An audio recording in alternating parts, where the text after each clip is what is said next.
Alright, this is the idea of what we want to implement. How should we get started? We need some sort of a blank paper, just to start playing around with it and get something going. And as I've got no clue what it can be speaking of an Android app, let's ask someone knowledgeable. For example, this guy. Okay, Google, how to develop an Android app? I guess let's go to the first one, skipping all the ads. Okay, this seems to be pretty much what we need. It's written by Google Developers Training Team, and they tell us straight off, just go and install Android Studio, which totally makes sense, I believe. Alright, here is the download link.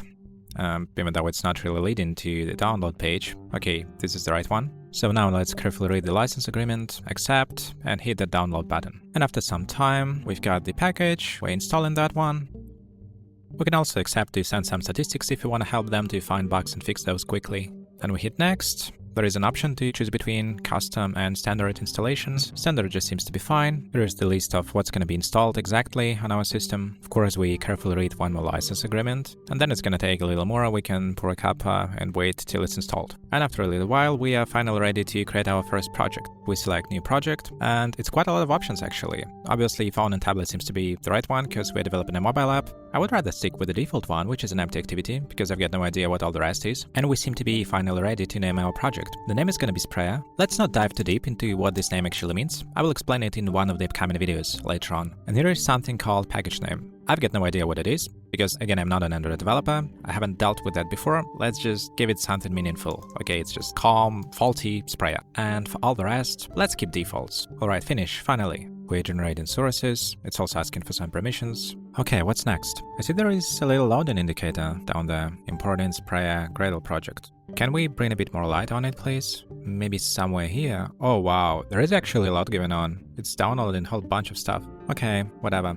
Let's hop back to our nice little guide for now, because it's gonna take time. Alright, we've just installed Android Studio. What's next? Basic Kotlin knowledge is required. I've got none. Hopefully it's gonna get better as we go. The latest version of Android Studio, done. And now we're gonna learn how to update a user interface with Jetpack Compose. What's Jetpack Compose? Okay, Google, Jetpack Compose. Jetpack Compose UI App Development Toolkit. Okay, what is it? Jetpack Compose is an open source Kotlin-based declarative UI framework for Android developed by Google. Alright, that's a nice introduction. At least we've got the picture now. What we'll build? An app that lets you customize your introduction. And I guess that's the ultimate result. I should have read that before actually. It says we've got to create an empty activity project, which is fine. This is what we've just done. We seem to be on the right way then. And here is that very wizard that we've just used. And we can also get to know what all these fields were for, especially package name. What's it for? That is how your files will be organized in the file structure. I wouldn't say it's getting clearer. Anyway, hopefully we'll get to that soon. And they say this may also take a while. No one argues. Speaking of which, let's see how it's going now.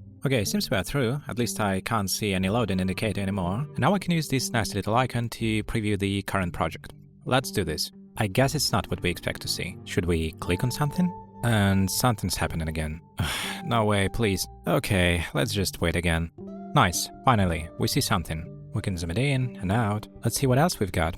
Apparently we can make use of different project views, one of which is called Android, which seems to be the default one. Here we've got a few folders, such as manifest, with the manifest file, whatever it is. There are also some example tests and other stuff. The other view they say is called project source files. Let's quickly switch to that. Definitely looks different. And this actually rings the bell. I guess this is that kind of structure they mean when they talk about packages. We see a subset of nested folders in our file system, matching the name that we've chosen for our package.